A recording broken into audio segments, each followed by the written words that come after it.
السلام عليكم ورحمة الله وبركاته. الحمد لله رب العالمين، الصلاة والسلام على سيد الأنبياء وأشرف المرسلين نبينا محمد وعلى آله وصحبه أجمعين.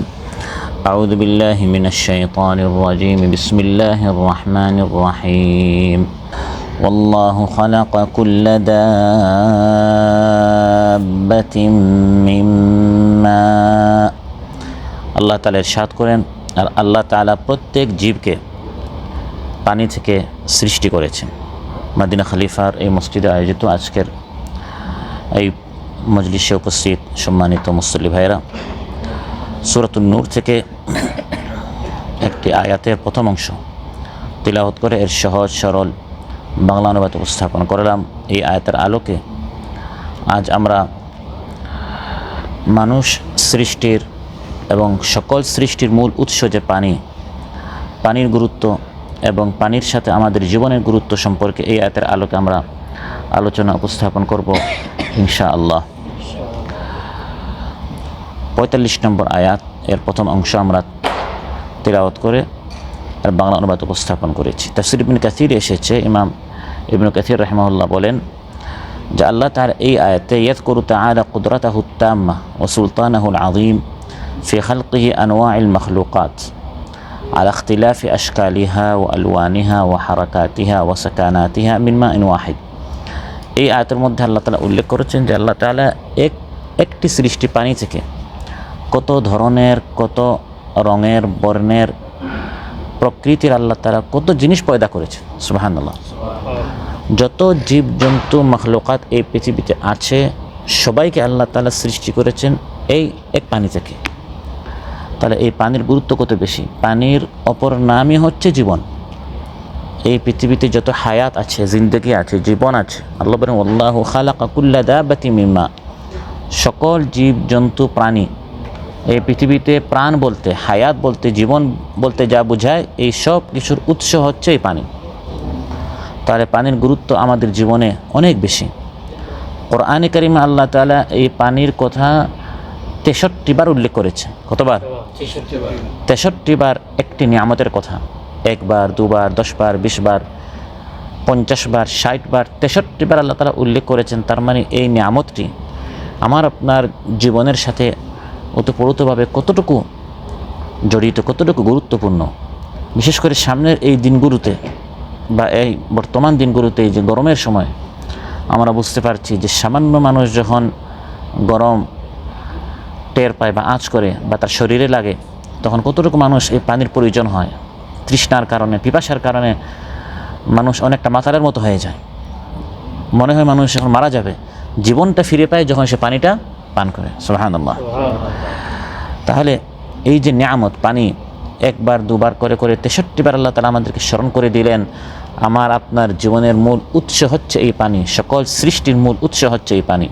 আল্লাহু খালাকা কুল্লা দাবাতিন মিন মা। সকল জীবজন্তুকে আল্লাহ তাআলা এই পানি থেকে সৃষ্টি করেছেন।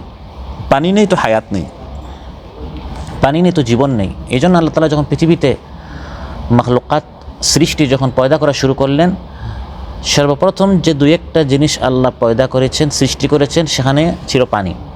প্রথমে আল্লাহ তাআলা পানি সৃষ্টি করে ফেলেছেন।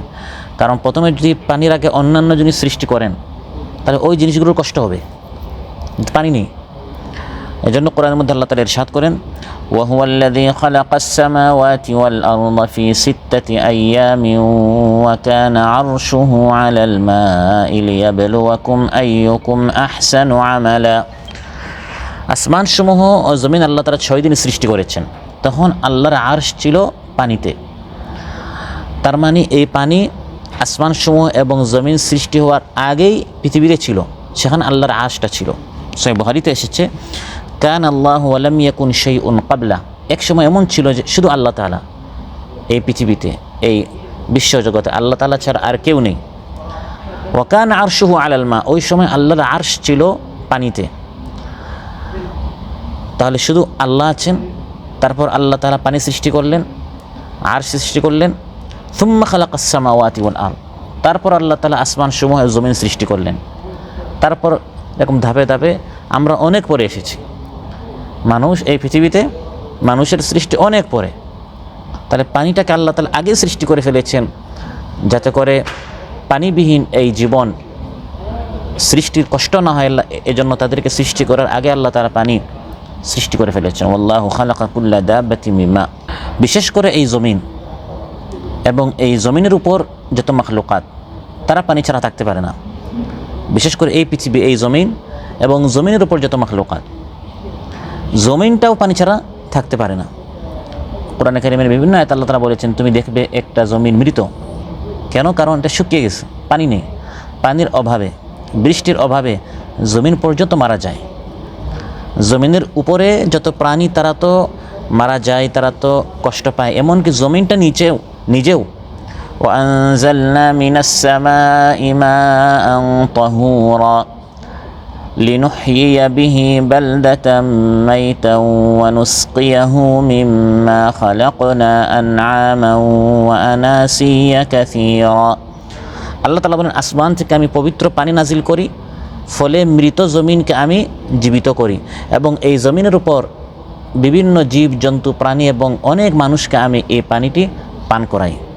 তাহলে এই পানিটি নাজিল করে আল্লাহ তাআলা একদিকে জমিনটাকে সজীব করেন, আবার জমিনের উপর যত প্রাণী আছে তাদের পান করার আল্লাহ তাআলা বর্ষিত পানির মাধ্যমে ব্যবস্থা করে দেন। সুবহানাল্লাহ।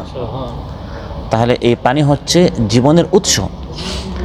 এবং আমরা যদি অতীত ইতিহাস পর্যালোচনা করি, অমুক সভ্যতা, অমুক জাতি, অমুক সম্প্রদায় অমুক জায়গা ছিল, অমুক দেশে ছিল, অমুক স্থানে ছিল, ওই যে বিগত হাজার হাজার বছরের ইতিহাস যদি আমরা দেখি, তাহলে দেখব মানব সভ্যতা ছিল পানির আশেপাশে। তাদের বাসস্থান কোথায়? এই জাতির বলে নীল নদের আশেপাশে। এদের আবাসস্থল ছিল দাজিলা বা ফুরাত নদীর আশেপাশে, যেখানে নদী, যেখানে দরিয়া, যেখানে বৃষ্টি এর পানি পাওয়া যায়। পানি কেন্দ্রিক মানুষ সেখানে বসবাস করত। পানি আছে তো মানুষ বাঁচতে পারে, মানুষ চলতে পারে। এজন্য অতীত ইতিহাস যখন আমরা পর্যালোচনা করি, তাহলে আমরা দেখব অধিকাংশ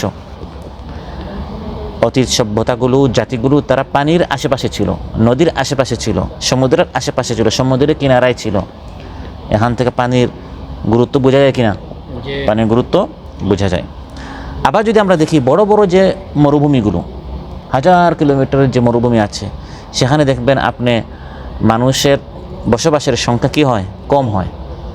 কারণ সেখানে পানি নেই। বর্তমানে এত অত্যাধুনিক সিস্টেম থাকার পরেও আপনি যখন সৌদি আরব যাবেন, হাজার শত কিলোমিটার যখন আপনি সফর করবেন, দেখবেন বড় বড় মরুভূমিতে মানুষের বসবাস কম থাকে, কারণ সেখানে পানি নেই। এখানে বিল্ডিং থাকতে পারে, এখানে অন্যান্য জিনিস থাকতে পারে, কিন্তু পানি শূন্যতার কারণে মানুষ এই সকল এলাকা ছেড়ে অন্য জায়গায় চলে যায়। আর আগে আরবদের তো থাকাটাও এভাবে ছিল, তারা তাঁবু নিয়ে সে এলাকায় যেত যেখানে পানি পাওয়া যেত। আবার এখানে পানি শূন্যতায় যখন তারা ভোগে, পানির ঘাটতি হয়, অভাব হয়, তখন তারা এই এলাকা ছেড়ে তাদের তাঁবু নিয়ে তারা আরেক জায়গায় চলে যেত। তাহলে এই পানিটাই ছিল তাদের জীবনের মূল উৎস। পানি আছে তো মানুষ আছে, পানি আছে তো প্রাণী আছে, পানি আছে তো প্রাণ আছে, জীবন আছে। কোরআনের মধ্যে আল্লাহ তাআলা ইরশাদ করেন, এভাবে আমি আসমান থেকে পানি নাজিল করে তোমাদের পান করার ব্যবস্থা করি, তোমাদের জীবনের ব্যবস্থা করি। ফাআনজালনা মিনাস সামাই মাআন ফাআসকাইনাকুম, আমি এই পানিটি তোমাদের পান করার ব্যবস্থা করি। শুধু আমরা নই, আল্লাহ বলেন তোমরা আর তোমাদের জীবজন্তু, তোমাদের উদ্ভিদ, এই সবাই পান করার জন্য আমি আসমান থেকে পানি নাজিল করি। وأنزل من السماء ماء فأخرجنا به أزواجا من نبات شتى كلوا وارعوا أنعامكم إن في ذلك لآيات لأولي النهى।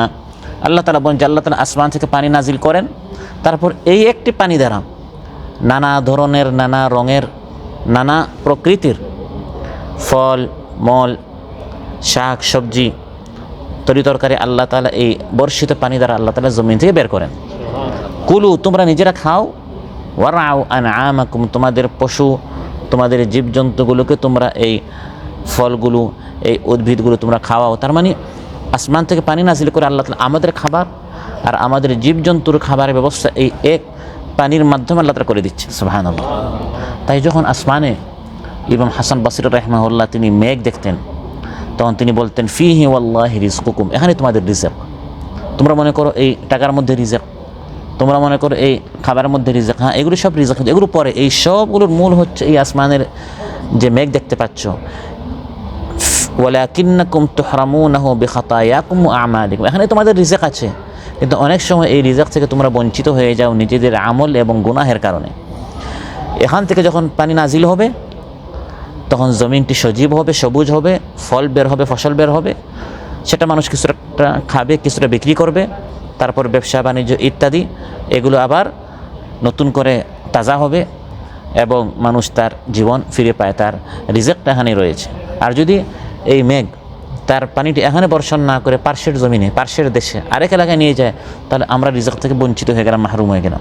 তাহলে পানি এটি মানুষের জীবনের সাথে এর গুরুত্ব কত বেশি রয়েছে। আল্লাহ তাআলা আলোচ্যতে বলেন ওয়াল্লাহু খালাকা কুল্লা দাব্বাতিন মিম্মা, সকল জীবজন্তুকে আল্লাহ তাআলা এই পানি থেকে সৃষ্টি করেছেন, তাদের উৎসও পানি, তাদের খাবারটাও পানি, তাদের পানীয়টাও পানি।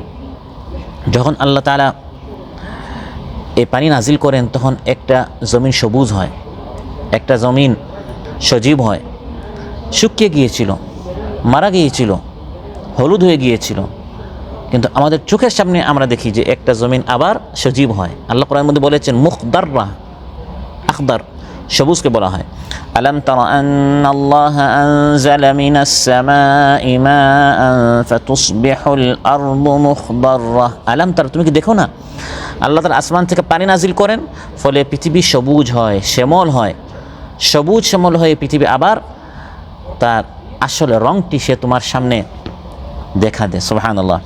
ফাআমবাতনা বিহি হাদাইকা যাতা বাহজা, এই পানির কারণে আমি রৌনক বখশ, চমৎকার, দৃষ্টিনন্দন, দেখতে সুন্দর এরকম জমিনটাকে আমি আবার আবাদ করি, সুন্দর করি।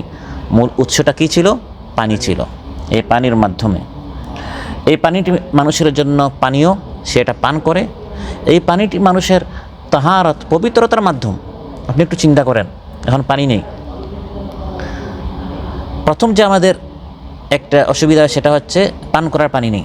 তারপরে যে অসুবিধা হবে সেটা হচ্ছে সালাতের জন্য আপনি এখন প্রস্তুতি নেবেন, নামাজের জন্য আপনার তাহারাতের প্রয়োজন, পানি নেই, তো কষ্ট হবে কি না? তাহলে পানির সাথে মানুষের জীবনের, মানুষের হায়াতের, জিন্দেগির সম্পর্ক কতটুকু।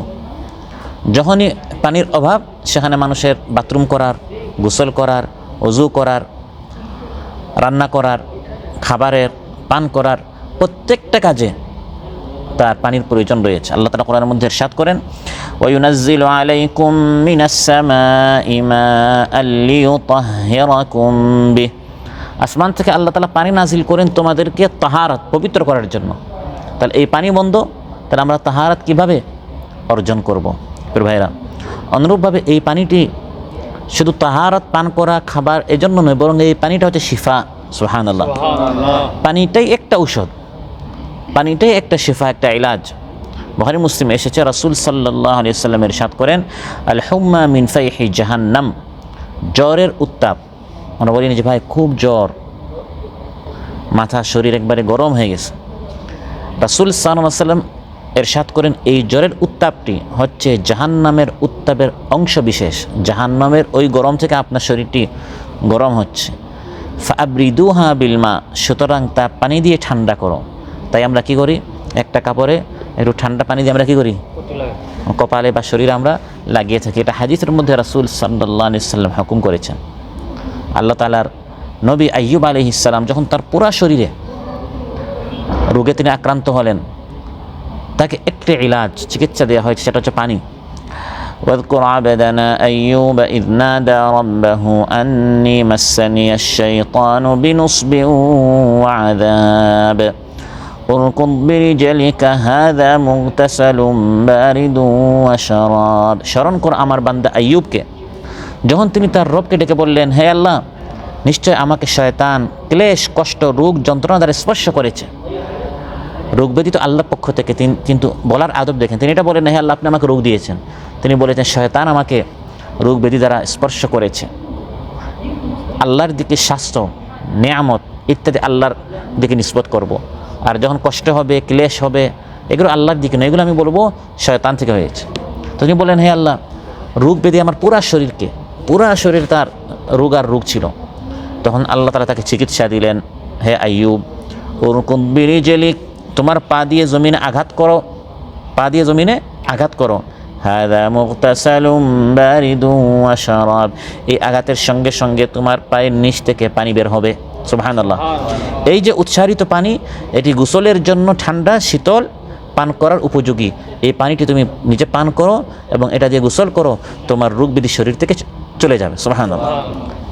তাহলে এই পানিটি কতটুকু আমাদের জীবনের জন্য প্রয়োজন, এর দরকার কতটুকু রয়েছে পান করার জন্য। আমাদের খাবারে পানি নিয়ে তো আমরা খাবো কীভাবে? আমরা শাক সবজি ইত্যাদি যা আমরা খেয়ে থাকি, এগুলো এই জমিনে যখন পানি দেওয়া হয় তখন তারা উৎপন্ন হয়। তো পানি নেই তো শাক সবজিও নেই, ফল ফসল নেই। যে ভেড়া ছাগল দুম্বা ইত্যাদি আমরা গোশত খাচ্ছি, তারা যদি পানি না পায় তারাও মারা যাবে। তাহলে সব কিছুর মূল হচ্ছে কি? এই পানিটি। শুধু দুনিয়াতে নয়, আখিরাতেও পানির গুরুত্ব রয়েছে। বিধায় আল্লাহ তাআলা কোরআনে কারিমে জান্নাতের নাজ ও নিয়ামত যখন আলোচনা করেছেন, সেখানে বলেছেন জান্নাতে কিন্তু জান্নাতীদের জন্য প্রস্তুত করা পানি আছে। সুবহানাল্লাহ। ওয়া মাইম মাসকুব, পানি আগে ঢেলে প্রস্তুত করে রাখা হয়েছে আমার ইমানদার বান্দাদের জন্য। কেন আল্লাহ তাআলা নিয়ামত সমূহের সময় পানির কথা বললেন? কারণ পানির গুরুত্ব বেশি।